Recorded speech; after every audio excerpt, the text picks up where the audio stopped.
The autumn of 1888 descended upon London with a peculiar malignancy, wrapping the labyrinthine streets in a shroud of yellow-tinted fog that tasted of coal dust and damp river mud.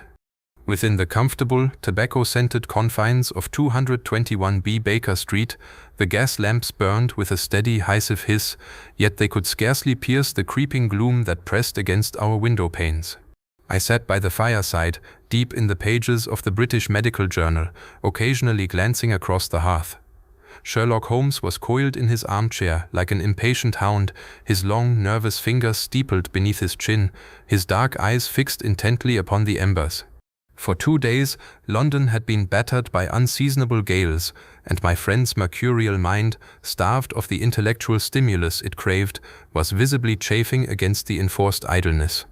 "It is a capital mistake to theorize before one has data," Holmes murmured suddenly, breaking a silence that had stretched over an hour. Without looking up, he reached out, plucked my pocket watch from the small mahogany table beside my chair, and turned it over in his palm. Insensibly, one begins to twist facts to suit theories, instead of theories to suit facts. Yet, Watson, even the most mundane timepiece can betray the profound carelessness of its owner. I frowned, lowering my journal. "That watch has been in my family for 3 generations, Holmes, and I flatter myself that I keep it in respectable order." Holmes offered that dry, silent chuckle of his gaze sharp and analytical as he peered into the open inner casing with a magnifying lens. "Respectable, perhaps, Watson, but remarkably undisciplined." The small crescent-shaped scratch near the inner hinge was undoubtedly made by a clumsy jeweler's tool in the Strand. Specifically, Messrs. Morrison and Sons, whose vice jaws leave precisely that micro-abrasion. "More to the point," he added, snapping the case shut with a crisp click, "the faint dusting of dry peat mixed with crushed granite upon the pendant tells me that you braved the northern slopes of Hampstead Heath this morning, despite your rheumatism, and that you returned via a hansom cab whose left side axle-tree is dangerously loose." I stared at him, half amused and half exasperated. "You are incorrigible, Holmes. The peat is from my boots, I grant you, which I foolishly left too close to your chair. But the hansom? Observe the faint, rhythmic grease stain upon the left cuff of your overcoat," Holmes replied smoothly, tossing the watch back with unerring accuracy. "A carriage wheel splashing through a puddle with an eccentric wobble. Elementary, my dear fellow. But put away your medical papers, Watson, and reach for your service revolver. Unless I am entirely mistaken, our quiet evening is about to be terminated by a client whose agitation is exceeded only by his desperation." As if summoned by his incantation, a sharp, frantic rat-a-tat sounded upon the street door below. A moment later, heavy, stumbling footsteps mounted the stairs, accompanied by the wheezing breath of a man pushed to the very edge of physical exhaustion. Hudson opened the study door before the visitor could even strike the panels. "A gentleman to see you, Mr. Holmes," she said, her face lined with concern. "He wouldn't give his name, sir." The man who stumbled into the room presented a startling spectacle. He was tall, dressed in the immaculate broadcloth of an affluent gentleman, but his attire was in wild disarray. His silk top hat was crushed at the brim, his overcoat was buttoned askew, and his face, pale as tallow, was slick with a mixture of rain and cold sweat. In his trembling gloved hands, he clutched a silver-headed walking cane so tightly that his knuckles gleamed white. "Mr. Holmes?" The stranger gasped, his voice cracking with panic. "Thank God you are here. They said you were a miracle worker. You must help me. My daughter has been stolen from the dead." Holmes rose from his chair in a single fluid motion, his eyes instantly locking onto the newcomer with the predatory intensity of a hawk sighting its quarry. "Pray be seated, sir," Holmes said, his voice dropping into its most soothing yet commanding register. "You are drenched, deeply distressed, and you have come from Brompton Cemetery via a cab that was driven at a reckless pace. Mrs. Hudson, be so good as to pour a glass of brandy. Now, sir, take a breath, steady your nerves, and tell us precisely how the dead have been disturbed." The brandy glass rattled against the stranger's teeth as he drained half of it in a single, desperate swallow. Color slowly began to creep back into his hollow cheeks, though the wild terror in his eyes remained unabated. He set the crystal glass down upon the edge of my writing desk with a sharp clink. "My name is Arthur Pendleton," the man began, his voice dropping to a trembling register, "of Pendleton and Sons, shipping merchants in the city. Perhaps you read the notices in the Times just a fortnight ago regarding the sudden passing of my beloved daughter Clara. Only 19 years of age, Mr. Holmes, taken from us by a malignant fever that baffled the finest physicians in Harley Street." Holmes stood motionless by the mantelpiece, his fingers steepled once more, his gaze boring into Pendleton with unblinking scrutiny. "I recall the obituary," Holmes said quietly. "Miss Clara Pendleton was interred with considerable ceremony in the family mausoleum at Brompton Cemetery last Tuesday. A tragedy of the first magnitude. Yet, Mr. Pendleton, dead bodies are frequently buried. They are rarely stolen. Why do you assume your daughter has been taken from the dead?" Pendleton let out a ragged, shuddering breath and reached into the deep pocket of his greatcoat, drawing out a small, blood-stained object wrapped in a silk handkerchief. He laid it gently upon the blotter before us. It was a delicate, gold-link bracelet, set with a small cluster of seed pearls and a sapphire, an unmistakable piece of jewelry. "Because I went to the vault tonight," Pendleton whispered, leaning forward into the circle of light cast by the desk lamp. "It was approaching midnight. The anniversary of my late wife's birth is tomorrow, and it was our grim family custom to place fresh white lilies upon the crypt doors. When I reached the Brompton burial ground, I found the iron gates ajar, a circumstance strictly forbidden by the sexton. I approached our family vault, and to my utter horror, the heavy granite slab sealing the interior chamber had been shifted outward by several inches. I leaned forward, the hair on my arms stirring at the macabre picture he painted. Good God, man, did you enter? I had to, Pendleton choked out, covering his face with his trembling hands for a brief second before forcing himself to continue. I forced my way inside with my walking stick, using my pocket lantern to pierce the dark. The inner mahogany coffin had been unlatched and forced open. My daughter's shroud lay discarded upon the cold stone floor, and Clara was gone. But that is not even the most baffling part, Mr. Holmes. Resting directly upon the empty velvet lining of the coffin was this bracelet. Clara was buried wearing it. But more terrifying still, scrawled in fresh, wet crimson upon the white marble wall directly above the crypt were the words, "The debt is paid, the ledger is balanced." A heavy, suffocating silence descended upon 221B Baker Street. The coal fire popped softly in the grate, the sound magnified 100-fold in the stillness. Holmes stepped forward, his eyes gleaming with a sudden, intense fascination. He leaned over the desk, picked up the gold bracelet with the tips of his fingers, and brought it close to his magnifying lens, inhaling the faint scent clinging to the metal. Fresh damp earth, traces of expensive French heliotrope perfume, and microscopic fibers of raw imported silk, Holmes murmured, almost to himself, a faint smile playing at the corners of his mouth. A grieving father, an empty tomb, a staged resurrection, and a cryptic message written in blood that is, unless I am much mistaken, entirely bovine in origin. This is no ordinary act of ghoulish grave robbery, Watson. We are dealing with a mind of exceptional theatricality. Grab your coat. We are going to Brompton Cemetery. The cab ride through the heart of Victorian London was a journey through a shifting ocean of pea-soup fog and gas-lit spectral gloom. The horse's hooves struck a muffled, rhythmic beat against the wet cobblestones of the King's Road, while the driver's carriage lamp cast a pale, feeble yellow cone into the thick mist that clung to our wool coats. Mr. Pendleton sat opposite us in the cramped interior, staring rigidly ahead, his fingers nervously pleating the fabric of his trousers. I kept my gaze fixed on Holmes, who sat in absolute silence with his collar turned up against the damp chill. In the faint, flickering glow of passing street lamps, I could see the sharp outline of his profile, his eyes half closed and his mind racing miles ahead of the physical carriage. He had spent the entire journey turning the gold-linked bracelet over in his gloved hands, examining every millimeter of the clasp with absolute absorption.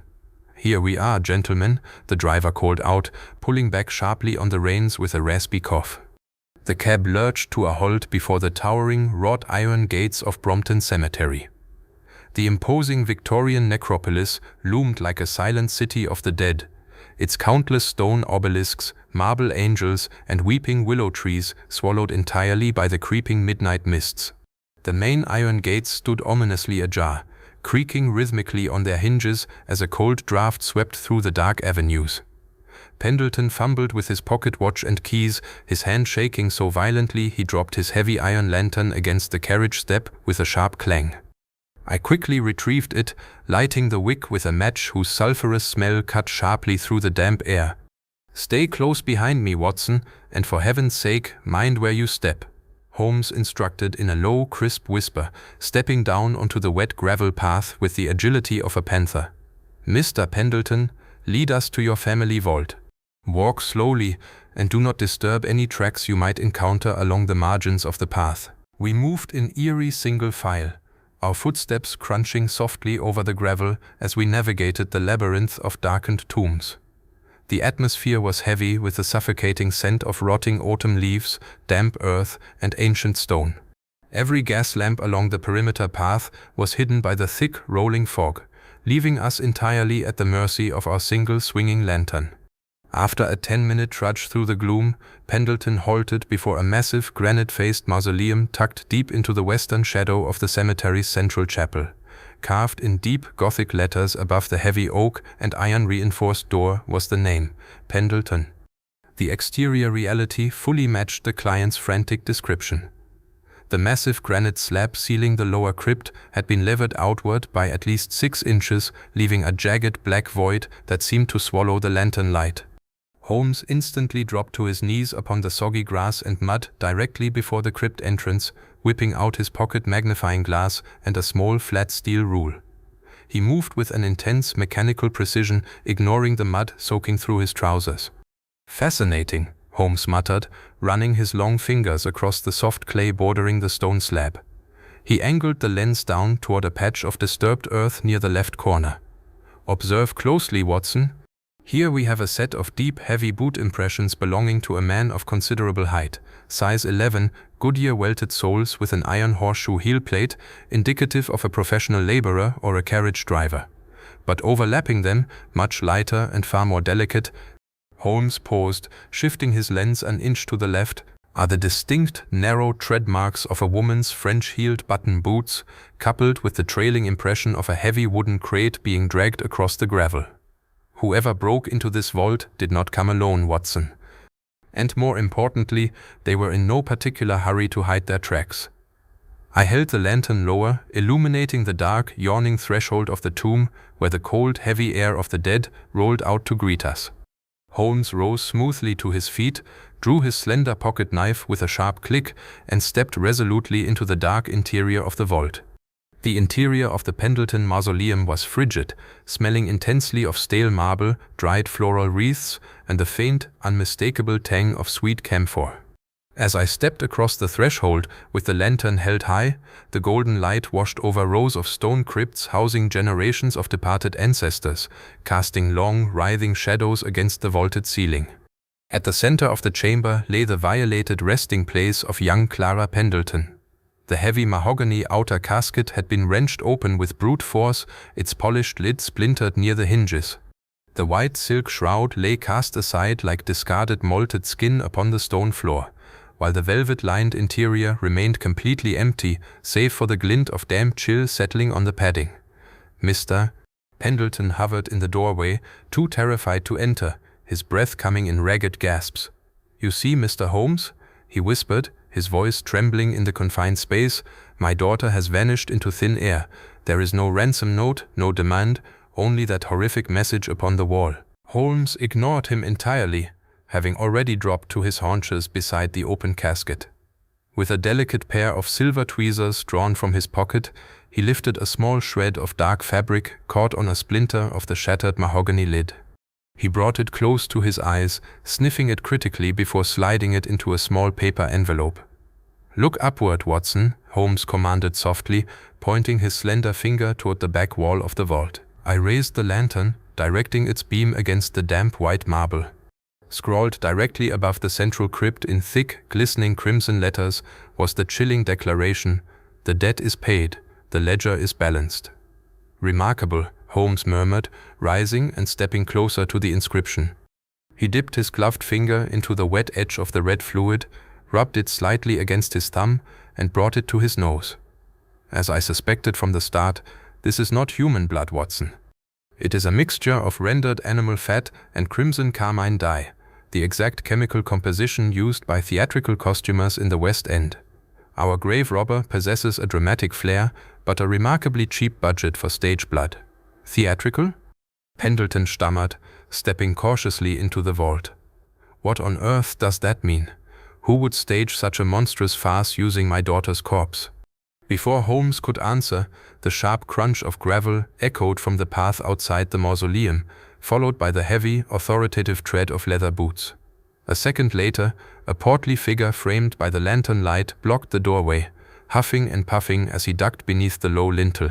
"Well, well, well, what's all this commotion?" boomed a familiar, blustering voice. Inspector Lestrade of Scotland Yard stepped into the chamber, shaking the damp mist from his heavy cape and eyeing us with a mixture of professional skepticism and annoyance. "Pendleton and Mr. Sherlock Holmes? I was passing the gates on routine patrol when the constable mentioned a disturbance at the vault. Don't tell me we have a case of resurrection on our hands?" Holmes turned slowly, a thin, enigmatic smile playing on his lips. "Good evening, Lestrade. You arrive precisely when the stage is set. But I assure you, the dead have not risen, they have simply been meticulously and cleverly relocated." Lestrade scoffed, walking over to examine the empty casket and brushing past Pendleton with a dismissive nod. "Relocated? Nonsense, Holmes. You're overcomplicating a sordid affair. Look right here at the register entries and the city shipping manifests I checked yesterday. Miss Clara Pendleton was deeply entangled with a notorious high-stakes gambler and debt collector operating out of Soho, a fellow named Victor Vance. Vance cornered the Pendleton shipping firm 3 weeks before the girl's sudden illness, threatening total financial ruin." Lestrade turned triumphantly, pointing a stout finger toward the door. "Vance has an ironclad alibi for the exact hour of the death certificate, true enough, but tonight? Vance skipped town on the midnight coach to Dover, and his financial ledgers matched the exact sum of the old man's shipping debts. It's as plain as day. Vance faked the girl's death with the help of a corrupt Harley Street physician to blackmail the family, then staged this theatrical empty tomb to squeeze the final £1,000 out of Pendleton before fleeing the country. Case closed.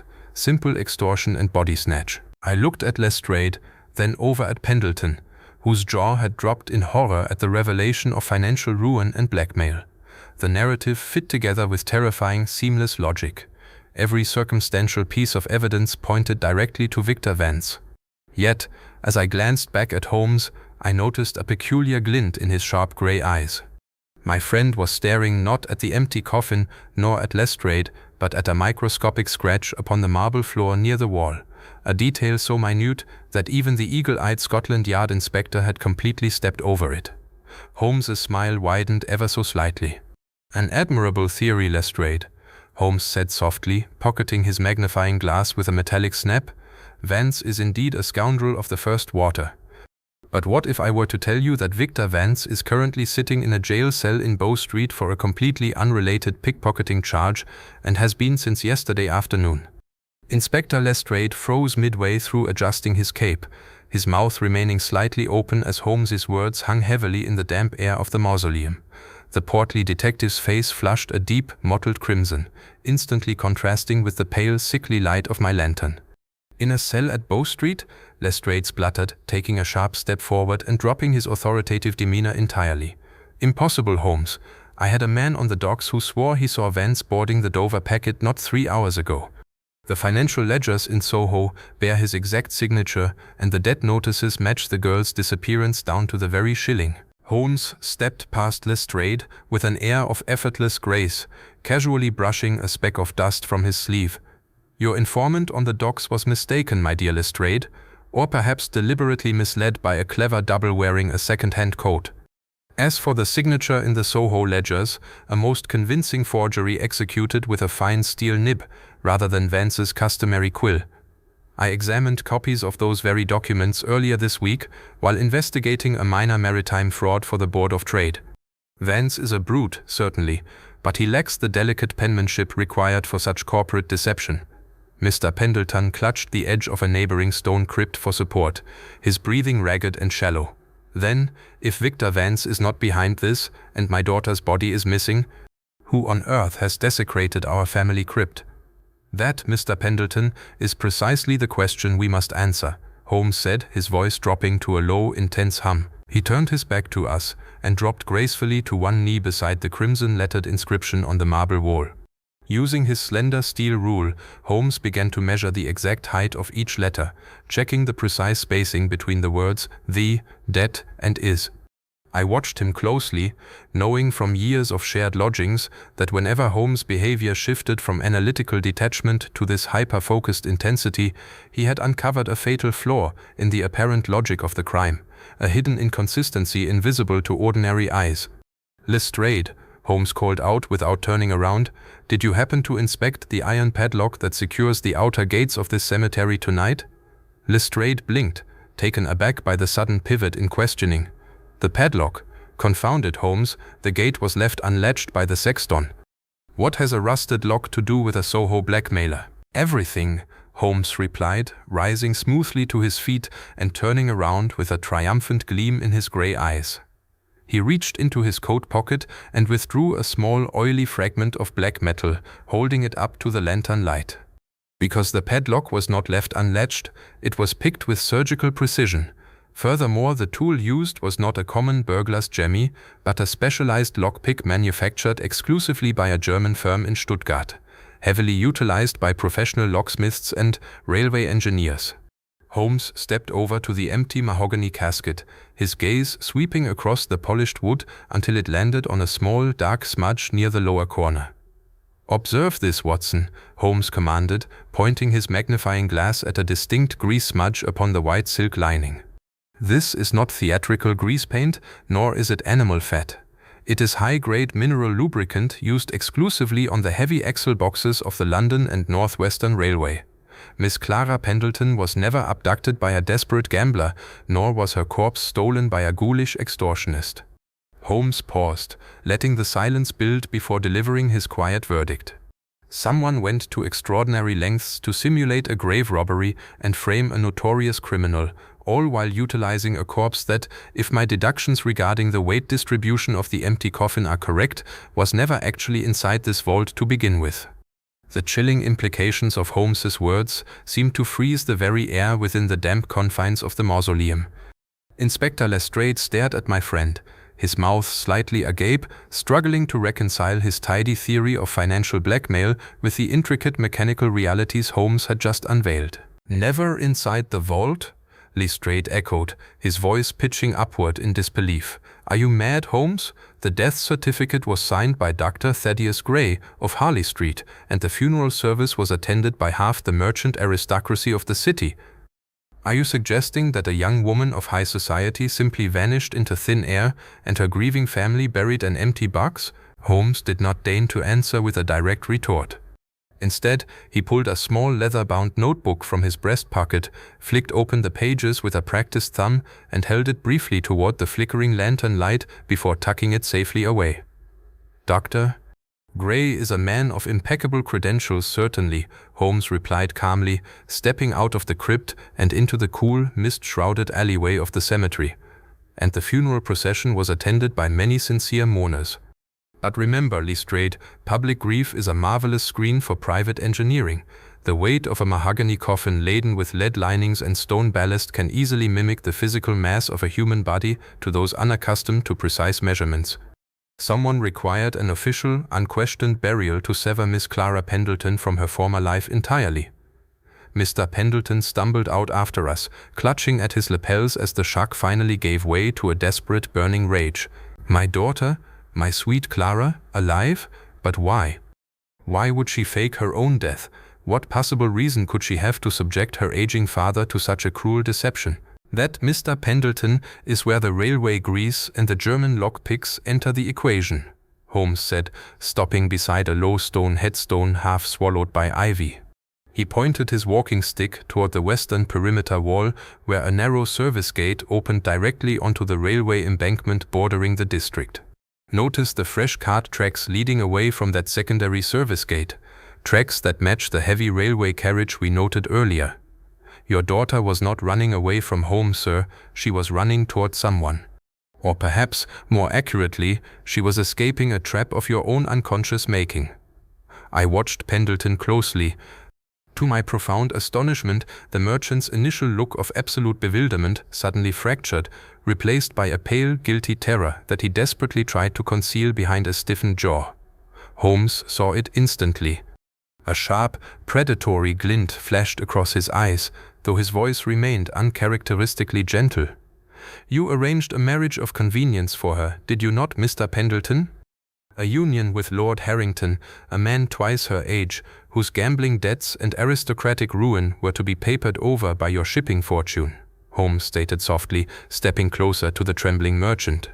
Clara was a brilliant, fiercely independent young woman who preferred the grease of a railway engine and the companionship of an ambitious young engineer to the gilded cage of a loveless aristocratic marriage. She didn't die of a fever, Mr. Pendleton, Doctor. Gray simply signed a predated certificate of convenience, aided and abetted by a desperate girl willing to fake her own demise to reach Dover and freedom. Before Pendleton could stammer a denial, a sharp, metallic click echoed through the silent graveyard from the direction of the Western Railway gate. Holmes whirled around instantly, his hand darting inside his coat, his body coiled and ready to spring into the fog. The metallic click that pierced the graveyard silence hung suspended in the damp, heavy air, followed instantly by the muffled crunch of heavy boots shifting rapidly across the loose gravel near the Western Service gate. Inspector Lestrade instinctively fumbled at his side for the service revolver tucked within his heavy cape, his face draining of whatever color remained within the pale, sickly illumination of our single lantern. "Hold your ground, Lestrade," Holmes commanded in a sharp, authoritative whisper that brooked no argument. He did not draw his weapon. Instead, his long, aristocratic fingers twitched slightly as he dropped into a low, predatory crouch behind the broad, moss-covered pedestal of a Victorian obelisk. "If we move prematurely, we alert our quarry.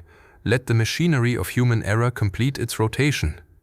I stepped back instinctively, shielding the lantern with my coat to dampen its amber glow, casting long, writhing shadows against the surrounding marble angels. The fog seemed to thicken around us, rolling in dense, yellowish billows from the adjacent railway cuttings, swallowing the distant gas lamps of the King's Road until the world shrank to the immediate circle of our breathing. Footsteps, cautious, deliberate, yet hurried, padded along the narrow footpath bordering the ivy-choked perimeter wall. Whoever was approaching was attempting stealth, yet the unmistakable scrape of an iron heel plate upon stone betrayed their position precisely. Suddenly, a dark silhouette detached itself from the swirling vapors. It was a tall, angular figure clad in a heavy railway worker's canvas coat, a peaked woolen cap pulled low over the brow to obscure the upper features. In one gloved hand, the intruder clutched a heavy canvas mail sack that clinked rhythmically with the dense, unmistakable weight of metallic components or minted sovereigns. The figure halted directly before the gaping, desecrated maw of the Pendleton family vault, staring in apparent disbelief at the open granite slab and the flickering lantern light spilling out from within. "The game is up, Mr. Arthur Pendleton's phantom," Holmes called out, his voice ringing clear and steady through the necropolis as he stepped smoothly out from behind the obelisk, his tall frame cutting an imposing figure in the mist. "Or perhaps we should address you by your engineering credentials, Mr. Julian Vance, late of the Great Western Railway workshops." The intruder froze mid-stride, the canvas sack slipping an inch in his grip. For a heartbeat, absolute stillness reigned, save for the distant, mournful shriek of a midnight freight engine echoing across the railway yards toward Vauxhall. Then, with a sudden, violent motion, the figure turned on his heel, abandoning the sack, and bolted back toward the Western Service gate with astonishing speed. "After him, Watson! Don't let him reach the embankment!" Holmes shouted, springing into a relentless sprint with the agility of a hound unleashed.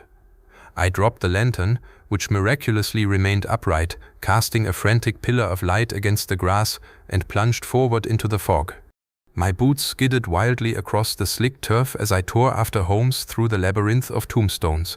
Branches whipped at my face, and the cold, damp air tore burning at my lungs, but the adrenaline coursing through my veins banished my customary aches. Ahead of me, Holmes was closing the distance with terrifying velocity. He leaped over a low, crumbling granite curb, his long legs eating up the ground, his eyes locked entirely upon the fleeing figure in the canvas coat.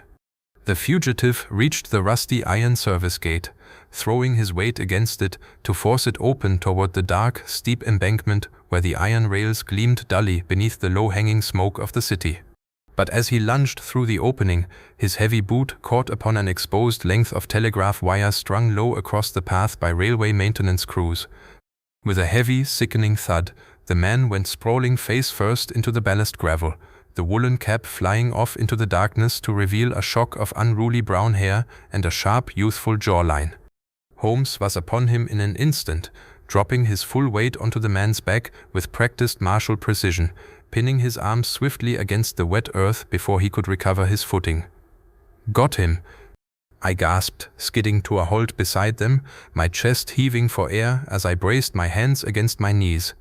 Inspector Lestrade lumbered up a moment later, wheezing heavily and brandishing his handcuffs with theatrical triumph.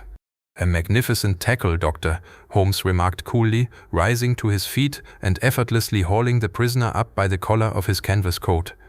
"Allow me to introduce you, gentlemen, to the true architect of this nocturnal resurrection. Not a blackmailer, not a ghoulish grave robber, but a brilliant, underpaid locomotive engineer whose heart unfortunately outpaced his common sense." The young man glared up at us, his chest rising and falling rapidly under the heavy canvas coat. Stripped of his peaked cap, his face was pale, grease-stained at the temples, but stamped with an undeniable intelligence and an expression of defiant, unyielding resolve. Beneath the dirt and sweat, his features bore a striking, unmistakable resemblance to the delicate portrait of Clara Pendleton that hung in the merchant's study back in Belgravia. "Julian," Mr. Pendleton gasped, having finally limped up to the service gate, supported by the stone wall. He stared at the young man with wide, horror-struck eyes, the name choking out of his throat like a physical blow. "Julian Vance, my lead chief engineer. You are the villain who stole my daughter?" "I didn't steal her, Mr. Pendleton," Julian spat back, his voice ringing with fierce, passionate defiance as Lestrade snapped the cold steel handcuffs around his wrists. "She came to me willingly, because your archaic obsession with aristocratic titles and debt padding was about to sell her off to a rotting old rake like Lord Harrington, a man who views women as chattel to settle his gaming losses at the club. We love each other, and since you refused to listen to reason, we created a world where Clara could finally be free of your ledgers." Holmes stood silently off to one side, dusting off his trousers with unconcerned composure, watching the domestic drama unfold with the detached curiosity of a naturalist observing a rare specimen in a jar. He stepped forward, retrieving the abandoned canvas sack from the gravel and untying its hemp drawstring. With a soft rustle, he tilted the bag forward, spilling a cascade of brilliant polished brass gear wheels, mechanical schematics, and several heavy ledgers onto the flat top of a nearby stone marker. But mixed among the engineering components were not stolen jewels or extortion money, but thick packets of railway tickets, steamship vouchers bound for Buenos Aires, and legal documents bearing the official seal of the ecclesiastical courts. "Pendleton," Holmes said quietly, his grey eyes fixing upon the weeping merchant whose bravado had completely collapsed into a broken, trembling old man. "Your daughter is not dead, nor is she held captive.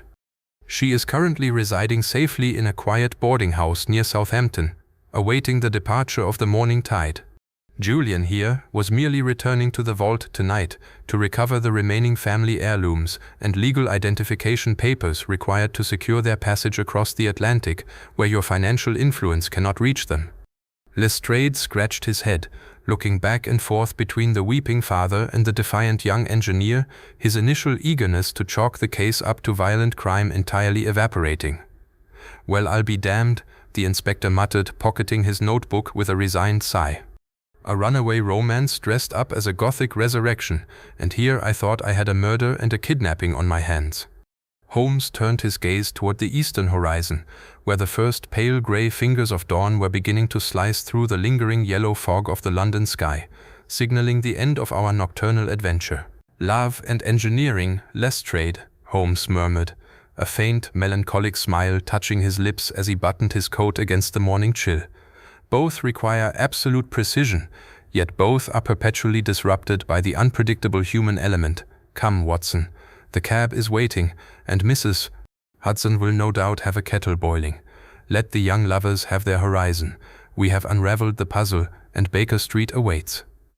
The carriage ride back to 221B Baker Street as dawn broke over the Thames was a silent, contemplative affair. The yellow smog of the night had surrendered to a pale, watery morning light that washed over the soot-stained brick facades of London like a cold, wet sponge. Inside the swaying hansom, Inspector Lestrade sat in a corner with his arms folded, muttering occasionally about the paperwork nightmare of explaining an empty vault and an unmurdered heiress to Scotland Yard's commissioner. Mr. Pendleton had opted to return to his Belgravia mansion in his own carriage, a broken, humbled man whose rigid commercial pride had been shattered by the realization that human affection cannot be balanced on a ledger sheet. When we finally unlocked the heavy street door and climbed the familiar stairs to our lodgings, the welcoming aroma of strong Turkish coffee and buttered toast greeted us. Mrs. Hudson, with that preternatural intuition common to exemplary landladies, had anticipated our exhausted return and left a covered tray upon the side table before retiring to her quarters. Holmes discarded his damp overcoat onto the sofa with a careless toss, dropped into his armchair, and immediately reached for his pipe and the tin of shag tobacco. His long fingers packed the briar bowl with methodical precision, his eyes half closed in deep reflection. "An untidy conclusion to a remarkably neat piece of engineering, wouldn't you say, Watson?" Holmes murmured, striking a match against the heel of his boot and drawing a fragrant cloud of blue smoke into the chilly morning air. "Society demands conformity, yet it constantly provides the very levers by which individuals pry themselves loose from its constraints." Young Julian Vance possessed the mechanical ingenuity to pick a vault lock, but he lacked the foresight to realize that a staged resurrection leaves indelible footprints in the dust of human relationships. I sank gratefully into my own armchair, nursing a steaming cup of coffee that felt restorative against my aching limbs. "You handled Pendleton with surprising gentleness at the end, Holmes. I half expected you to lecture him on his tyrannical parental methods." Holmes chuckled softly, a dry, self-deprecating sound. "Lecturing is the province of preachers and politicians, my dear Watson, not of the analytical mind. Pendleton is his own worst executioner. The loss of his daughter, not to death, but to willful estrangement, is a punishment far more exquisite than any magistrate could devise. He treated his family like a subsidiary branch of his shipping empire, balancing human lives against import duties and political alliances. Nature, as she so often does, violently corrected the imbalance." He leaned back, watching the smoke curl toward the ceiling where it drifted lazily past the rows of chemical files and unanswered correspondence pinned to the mantelpiece. "Yet," Holmes continued, his tone shifting from philosophical detachment to clinical alertness, "the case itself leaves behind several fascinating technical anomalies that linger in my mind like an unresolved musical chord. Did you observe the precise composition of the grease upon the carriage axle box we discovered near the Western Cemetery gate, Watson?" I raised an eyebrow, leaning forward. "You mentioned it belonged to the London and North Western Railway, did you not?" "Precisely," Holmes nodded, pointing the stem of his pipe toward me for emphasis. "A specific grade of plumbago-infused lubricant, utilized exclusively within the heavy maintenance yards at Camden Town. Now, Julian Vance is indeed an engineer for the Great Western Line out of Paddington. Why then would a man utilizing a clandestine escape route across the Brompton burial grounds, situated on the opposite side of the metropolis, rely upon heavy equipment serviced yards away in Camden, unless he had assistance from an insider within a competing railway network?" Before I could formulate a reply, a sharp, urgent rap sounded at our street door downstairs, interrupting the quiet sanctuary of Baker Street before the morning had even properly begun. Mrs. Hudson's footsteps pattered lightly across the hall, followed by a murmur of anxious voices. A moment later, the study door swung open, and our landlady stepped forward, holding a silver salver bearing a crumpled, tear-stained envelope. "A messenger dropped this into the letterbox just now, Mr. Holmes," Mrs. Hudson said, her face lined with genuine distress. "He said it was urgent, that it came straight from the docks at Southampton." Holmes sat up instantly, his pipe forgotten in the ashtray as his long fingers snatched the envelope from the silver tray. He ripped open the seal with a sharp crack, his grey eyes sweeping across the scrolled handwriting with terrifying speed. As he read, the relaxed posture vanished, replaced by the coiled tension of a spring drawn to its absolute limit. "Watson," Holmes said, his voice dropping into a low, metallic register that sent a sudden chill down my spine. "Prepare your service revolver once more. It appears our case is far from concluded." I stared at him, my heart quickening. "What is it, Holmes? Southampton? Did Julian or Clara fall into a trap?" "Worse," Holmes replied, rising from his chair in a single fluid motion and reaching for his traveling Inverness cape. "The note is not from Julian Vance. It is from a third party, the actual mastermind behind the railway logistics who manipulated the young engineer like a pawn on a chessboard. Clara Pendleton has indeed vanished from Southampton tonight, but she was not running away with her lover. She was abducted from the boarding house not 20 minutes before the packet steamer sailed." Holmes strode swiftly to the window, throwing it open to let the damp morning air rush into the room as he scanned the waking street below. The railway grease at Camden, the forged signatures in Soho, the theatrical staging of the vault, none of it belonged to Julian Vance's romantic rebellion, Holmes muttered, a fierce, razor-sharp smile cutting across his pale features. Someone else engineered the entire charade, using the lovers as a convenient smokescreen to loot Pendleton's shipping vaults of £250,000 in bearer bonds while the city looked the other way. And if we do not reach the Paddington yards before noon, the real criminal will be halfway to the continent with the plunder. Without another word, Holmes seized his deerstalker hat, thrust a heavy magnifying glass into his pocket, and beckoned me toward the door. The fog outside was lifting, but the true shadows of the mystery were only just beginning to lengthen across the London stone. The hansom cab rattled furiously over the cobblestones, its iron-rimmed wheels throwing up a spray of cold gutter water as we tore northward toward Paddington Station. Inspector Lestrade, having caught up with us on the pavement outside Baker Street, shared the cramped carriage interior with us, his face a mask of bewildered professional anxiety. "Abducted? Not by the young engineer?" Lestrade demanded, clutching his bowler hat as the vehicle lurched violently around a corner near Marylebone Road. "Holmes, are you telling me that young Vance was merely a dupe in a grander corporate conspiracy? A pawn used to loot Pendleton's shipping vaults while we were chasing romantic phantoms in a graveyard?" Holmes sat erect upon the leather bench, his eyes fixed on the misty blur of the passing shop fronts, his fingers rhythmically tapping a restless tattoo against the handle of his walking stick. "Precisely, Lestrade. Romance is a magnificent blinding agent. When a grieving father is confronted with a rebellious daughter and a clandestine elopement, his commercial instincts fall asleep. He looks at the heart and completely misses the ledger. But when I re-examined the physical evidence, specifically the distinct grade of Camden railway grease coupled with the forged signatures in Soho, I realized that Julian Vance lacked the administrative authority within the Port Authority to access the high-security export manifests required for such a heist. The cab drifted to a sliding, screeching halt before the soaring wrought iron and glass archway of Paddington Station.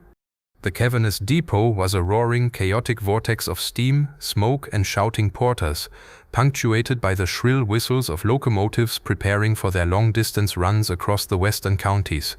We sprung from the carriage before the horse had even come to a complete stop, Holmes leading the charge with long, purposeful strides that parted the crowd of morning commuters like the prow of an icebreaker. "Where are we heading, Holmes?" I called out, jogging to keep pace as we navigated the crowded main concourse toward the private executive sidings. "To Platform 4, Watson," Holmes replied without breaking his stride. "Specifically, to the private inspection saloon car of the Great Western Railway's chief administrative auditor, a gentleman who has not been seen at his desk in Whitehall for 3 days, yet whose private steam tender is currently scheduled for an unscheduled maintenance run to Bristol." As we rounded the corner of the station bookstall, the vast smoky expanse of the private siding opened before us. Resting upon the parallel rails was a sleek, privately owned Pullman inspection carriage coupled to a powerful 422 iron-framed locomotive. Wisps of white steam hissed from its cylinders, and a steady plume of dark coal smoke billowed from its tall funnel, signaling that the engine was fired up and primed for immediate departure. Standing upon the elevated wooden boarding platform beside the carriage door was a tall, immaculate figure, clad in an expensive tailored tweed overcoat and a silk scarf, calmly consulting a silver pocket watch. Hearing our rapid footsteps approach, the man looked up. It was a face I recognized instantly from the financial pages of the Times. Sir Reginald Croft, the senior director of the London and North Western Shipping Syndicate and Arthur Pendleton's primary corporate rival in the city. Sir Reginald did not flinch, nor did he display the slightest sign of panic.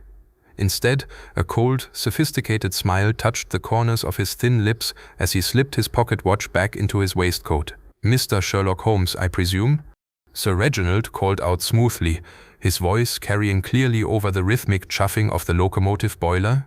"You are remarkably punctual, though I must confess I expected you to be halfway to Southampton by now, chasing ghosts among the tombstones." Holmes halted 10 paces away, his walking stick tapping softly against the wooden planks of the platform.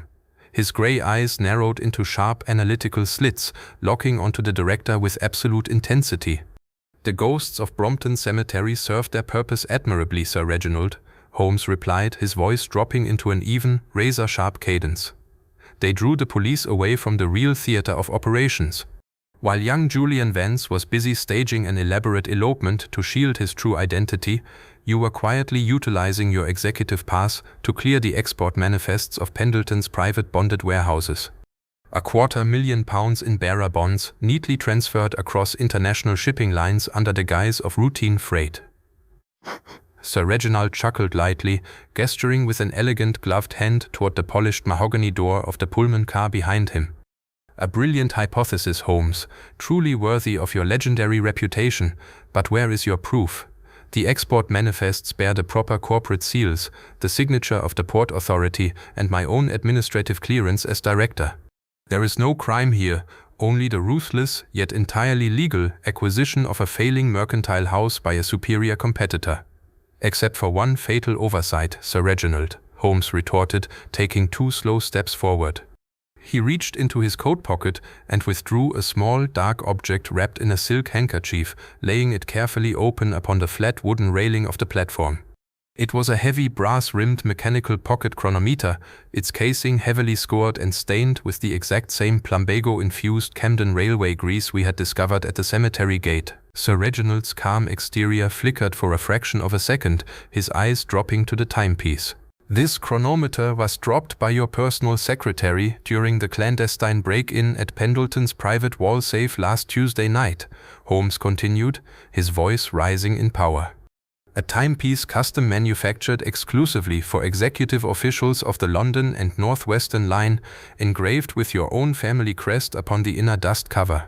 Furthermore, the young woman you currently hold prisoner inside the private compartment of this inspection car, Miss Clara Pendleton, is no longer a willing runaway, is she? She discovered your embezzlement scheme while reviewing her father's private ledgers, and you were forced to abduct her before she could expose your treachery to Scotland Yard." With a sudden, violent motion, Sir Reginald's hand darted inside the deep pocket of his tweed overcoat, his fingers closing around the cold steel barrel of a concealed Webley revolver. "Step back, Holmes," Sir Reginald hissed, his face contorting into a mask of desperate fury as he whipped the weapon into the open, leveling it directly at Holmes' chest. "This train leaves for the docks in 60 seconds, and no meddling consulting detective is going to undo 6 months of meticulous planning." Inspector Lestrade gasped, instinctively reaching for his own weapon, but before the inspector could clear his holster, Holmes moved with blinding, cat-like speed. With a sharp, deflected sweep of his heavy ashwood walking stick, Holmes struck Sir Reginald's wrist with bone-shattering precision. The revolver discharged harmlessly into the wooden roof of the platform with a deafening crack, showering splinters over the tracks, before clattering loudly onto the iron rails below. Before Sir Reginald could recover his balance, Holmes lunged forward, executing a swift, decisive martial arts takedown that sent the director crashing hard against the side of the Pullman car. Lestrade vaulted onto the platform in an instant, snapping the heavy steel cuffs around Sir Reginald's wrists with practiced efficiency. "Nicely executed, Inspector," Holmes remarked calmly, straightening his lapels and brushing a speck of soot from his sleeve as if nothing extraordinary had occurred. He stepped past the struggling director, reached out, and twisted the brass handle of the Pullman carriage door, pulling it wide open. Inside the dimly lit, wood-paneled executive compartment, seated upon a velvet armchair with her wrists lightly bound in silk ribbon and a strip of linen across her mouth, was Clara Pendleton. Her eyes were wide with terror, but as the door swung open to reveal the light of day, they flooded with immense relief. I stepped forward quickly with my pocket knife, slicing through the silken bonds and gently removing the gag. Clara took a deep, shuddering breath, her color returning as she looked up at us. "Mr. Holmes, thank God," she whispered, her voice trembling. "I found the audit reports. I realized Sir Reginald was destroying my father's business from within. And when I tried to flee to the police, he intercepted me. It is entirely over now, Miss Pendleton," Holmes said gently, offering her his hand to help her stand. He glanced back over his shoulder toward the platform, where Sir Reginald was being hauled upright by a very red-faced and triumphant Inspector Lestrade. "A most stimulating diversion," Holmes murmured, pulling his pipe back from his pocket and gazing down the gleaming parallel tracks that stretched out toward the London fog. "Come, Watson, let us return to Baker Street. The mystery of the empty vault is solved, the ledgers are balanced, and I believe a very penitent father is currently waiting on our doorstep to reclaim his daughter." The late afternoon sun finally managed to pierce through the lingering pall of London smog, casting long golden shafts of light across the familiar cluttered study at 221B Baker Street. The atmosphere within our rooms was one of profound peace, tempered by the quiet satisfaction of a complex intellectual puzzle successfully brought to its logical conclusion.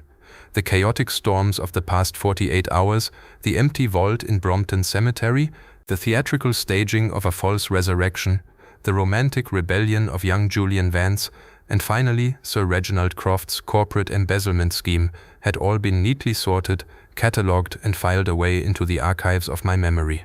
I sat in my accustomed armchair by the fireside, nursing a final cup of tea while rereading the evening edition of the Pall Mall Gazette.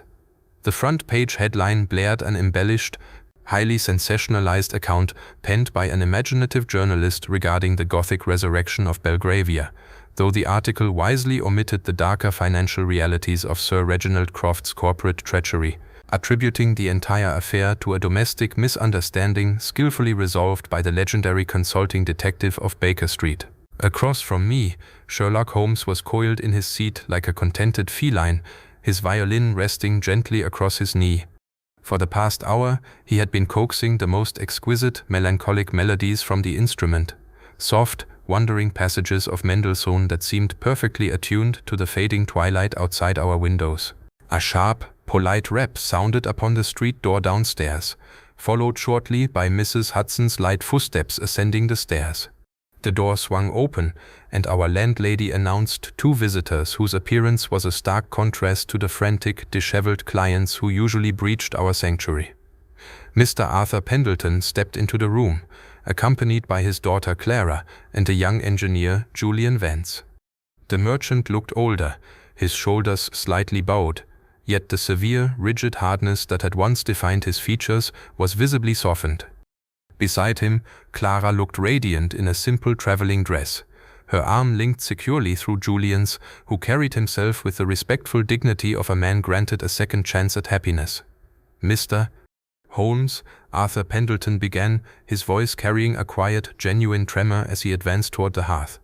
He extended a trembling hand, which Holmes rose to take with his characteristic, effortless grace. "I have come to offer my deepest, most profound apologies. Not merely for my initial blindness, but for the pride and stubbornness that nearly cost me my daughter and my entire livelihood." Holmes released his hand with a slight, deprecating wave of his long fingers. "Pray do not mention it, Mr. Pendleton. Wealth and commerce have a peculiar habit of blinding men to the simple arithmetic of human affection. You balanced your ledgers on figures and balance sheets. Nature, however, demands a more holistic calculation." Clara stepped forward, her dark eyes shining with emotion as she looked from Holmes to me. "If not for your brilliant deduction, Mr. Holmes, Julian and I would be separated by an ocean, and my father would have remained completely at the mercy of a corrupt thief. How can we ever repay you?" by ensuring that your next journey together is conducted with less theatricality and considerably more transparency, Miss Pendleton, Holmes replied with a rare, warm smile that softened the austere angles of his face. A fake grave robbery is a singularly inefficient method of elopement. I suggest a standard passenger ticket to Buenos Aires aboard a reputable packet line, without the accompaniment of theatrical stage blood or railway grease. Julian Vance chuckled softly, nodding in agreement. Lesson learned, Mr. Holmes. Our passage is booked for tomorrow morning, and this time we leave no cryptic messages behind. After a brief, heartfelt exchange of farewells, the small party departed, leaving behind a delicate envelope resting upon the mahogany writing desk, a token of professional gratitude that Holmes would undoubtedly neglect to cash for weeks, preferring the intellectual stimulation of the puzzle far above any financial remuneration. As the street door closed softly downstairs, Holmes walked back to his armchair, picked up his briar pipe, and gazed out the window at the gas lamps flickering to life along Baker Street as the evening shadows deepened. An exceptionally satisfying conclusion, Watson, Holmes murmured, exhaling a thin, fragrant plume of blue smoke that vanished into the dim corners of the room.